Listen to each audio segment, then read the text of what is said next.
Hi guys, it's GW30 here. Welcome back to another video. So in this video, I'll be talking to you guys through my GW30's team selection and my GW29 results. How did my bench boost went, and there's a lot to talk about. Let's jump into the video.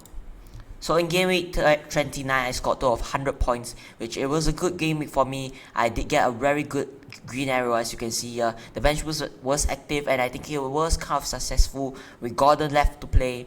Ben White picked up 8 points, GW30 6 points, and Broya 1 point. So Dumbraka, Willock, and Gordon still has a match to play. So Dumbraka 2 points in the first game. Weren't expecting much, as I knew that Newcastle's defense was getting better, but still their opponents were strong, and I think that the Everton game is a good chance to get clean sheet. But however, I just expect him to get some save points and some get the full 90 minutes, get 2 points. The defense here, Kieran Tierney, he managed to keep a clean sheet against Watford, but then went on to lose to Liverpool in the league 2-0. So 7 points. I was happy with that, as it was a double game week player. So it could have, I think he didn't play the greatest in those 2 games, but at least he picked up a clean sheet, and that's all I really care about.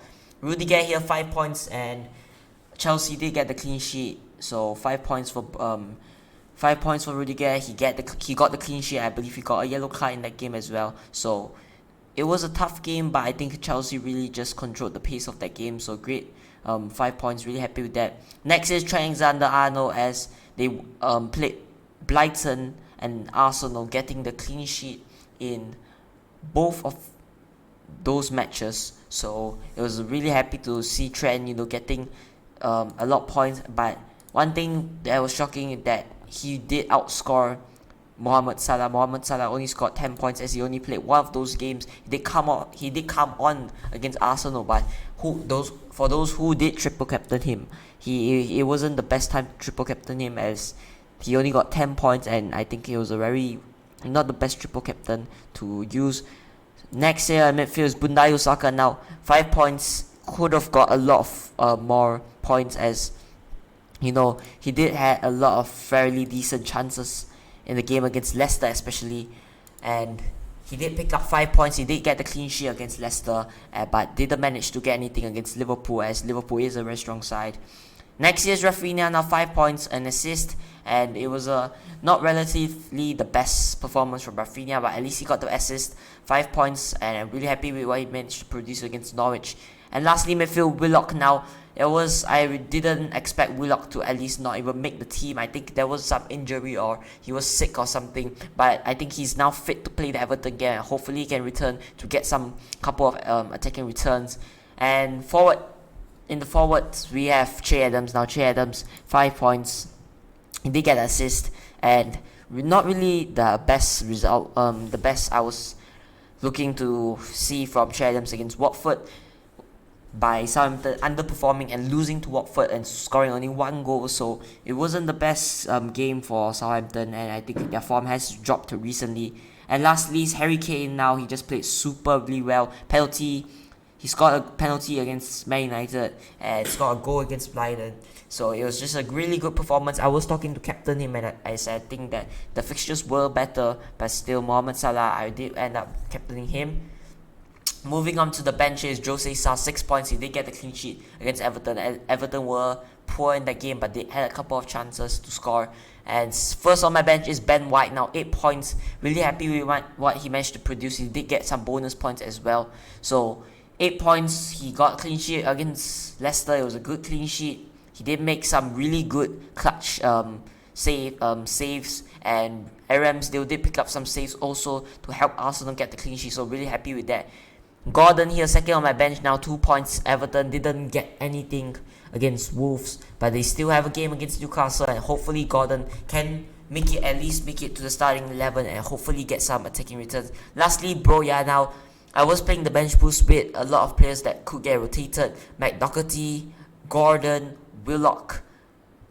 These players, Che Adams, Broya, these players had a risk of getting rotated, as Southampton have a lot of options in their forward line, and I thought that with that much options, they could get a lot of rotation in that, especially they weren't playing really the greatest. So Broya, at least he managed to come on, get 1 point, but still not happy that he didn't start. But I had to play the bench boost with a lot of risk, and I think it was a fairly successful bench boost. If Gordon managed to get something out of it, I will be very happy, as it was a really good green arrow.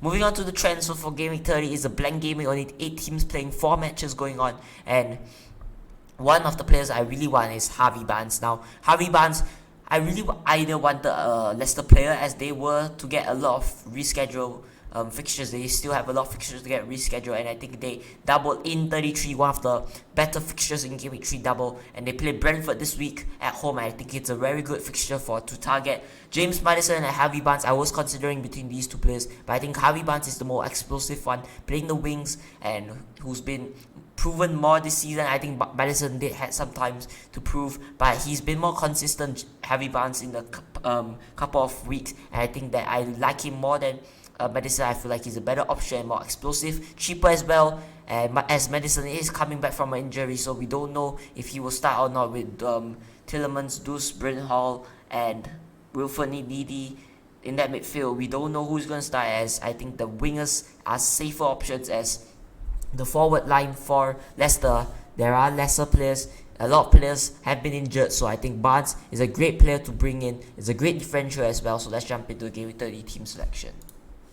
Starting off in goal here, we have Jose Sa against Leeds at home. Not many fixtures, and I think this fixture could be a really good one to get the clean sheet. Jose Sa, he can pick up a lot of saves. Wolves this season, their defense has proven to be one of the greater defense, but sometimes they did prove that their defense isn't really the best, as they did concede a lot of goals this season as well to like small sides. So we don't know which Wolves will turn up. Is it the Wolves that play really well and defend really well, or is it the Wolves that concede 3 to 4 goals against Crystal Palace? Let's see, but I think this is the one of the fixtures in this game week that we could see a clean sheet, because all of the fixtures this week aren't really great, and all of the fixtures is hard to predict, as there are some really close fixtures in this game week. Moving on to defense here is, firstly, we have Kieran Tierney, Aston Villa away. Now, it's a tough game for Arsenal in my opinion. They are fighting for top 4, and I think they will give it their all, as I think top 4 with lesser we are coming towards the end of the season, and if Arsenal want to secure Champions League football, they will have to give it their all, and I think they will, and I think Arsenal will play for their lives here, as if a win here, they will increase the gap with them and Man United and the other teams fighting for the Champions League. So I think a clean sheet here is possible for Arsenal if they turn up to play really well. Aaron Ramsdale has been saving Arsenal. He's playing really well, and hopefully not only Tierney, he can get some attacking returns as well, as Aston Villa has conceded a lot of goals, and I think that attacking return and a clean sheet is possible here. Next is Rudiger. He's not going to play, so I'm not going to talk about him. And let's move on to the next player here, which is Ben White. Now, Ben White plays Aston Villa away. Now, he is the more likely to get a clean sheet than attacking return, so hopefully we could get a clean sheet from him. But as long as I feel like quantity isn't the best option. I feel like quality is the better one, so I think Ben White and Tierney has the quality, so I do prefer 11 playing players. I do prefer 8 playing players with the quality, 8 quality players over 11 players, and I think Ben White is one of those quality players which I couldn't trust Arsenal to get the clean sheet here, as Aston Villa's attack has been a bit 50-50 this season. At some point they weren't scoring goals, and at some point they will scoring 4 or 5 goals, so we don't know which Aston Villa will turn up, but hopefully is the one who's been silenced and won't get many chances. Arsenal, as I said, they are fighting for top 4, and they will give it their all to get the clean sheet.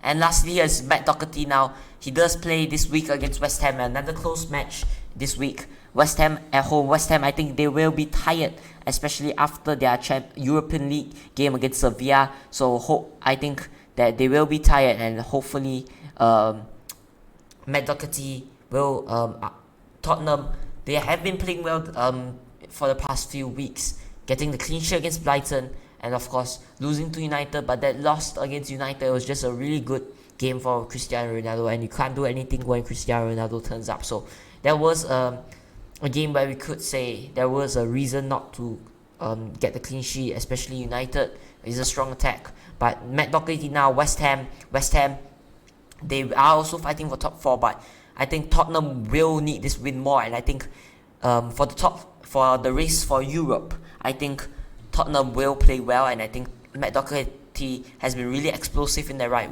back position. He's getting crosses in, he's getting shots, he's getting chances to score, and I think he's just a really good option. He did start over Emerson Royale in that game against Brighton, so I could see a fairly small chance of hope to see him start in this game, and hopefully he does. So let's hope for the best for Matt Doherty. Moving on to midfield here, Mohamed Salah is not going to play, so I'm not going to talk about him. Moving on to the next player here, which is Bukayo Saka. Now Saka, he's just a must-have at this point. He did blank a couple of times this season, but he's been playing really well. As you can see, the ownership, 31% ownership, and some of those people who doesn't own him is probably under the top 100k, as I think he is a must-own at this point of the season. He is I think he's as important as Mohamed Salah. Now, Arsenal's attack has been improving since the start of the season, and I think Aston Villa's defense has started to fall apart, and I think that Arsenal will take advantage of that, and I think Bukayo Saka will be very explosive in that wing position. Next is Rafinha. Now Rafinha, Wolves at away. Now Wolves has, as I said, they are a strong defense, but they did at some point this season, they did fall apart and they did concede a lot of goals. So we could see that Wolves, and we could see Rafinha getting some chances to score here, as he did come close to scoring in the past few weeks. So hopefully we can see that, as not much players this weekend. I think he is another quality player. Lastly is Harvey Barnes. Now Harvey Barnes, Brentford at home, a really good fixture. I think the best fixture this week to target. Possibly the long-term fixtures, he does have very good fixtures as well. 3.7% ownership. I think if he does does really well, I think a lot of people will get punished, and I think he's a great differential to have in my team. He's been really well, and I think he's been really consistent, so hopefully we can get an attacking return. Moving on to the forwards here, Che Adams, he's not going to play, so we're going to skip him. And lastly is Harry Kane. Now Harry Kane, West Ham at home. West Ham have been really poor defensively, and I could see Harry Kane just punishing that. Harry Kane has just been in form recently, and I think that you should really take advantage of that, as I think he will get a lot of chances to score, and he's on penalties as well. So a really informed Harry Kane to play West Ham, I think it will be threatening for West Ham. Moving on to the bench here, Dubravka is not going to play. Everyone's on my bench will not play this week, so let's ignore that. So moving on to captaincies, I'm gonna be captaining Harvey Barnes this week. Now you might be surprised, it's a great differential to captain, especially my rank now is a time to take risk before the end of the season. I think with this game week, it's gonna be a very, either you do really well or do really bad, and I think it's gonna be a really low scoring game week. So I think Harvey Barnes gonna be my captain. Things could change. I'll be posting my final team on Twitter, and my vice captain is just gonna go to Harry Kane. So hope you guys enjoyed this video. These transfers are not locked in, and I will be posting my final team on Twitter. So good luck for game week 30, and let's hope for a really good match between Newcastle and Everton in game week 29. So it's been me, JSFPL. I'll see you guys in the next one.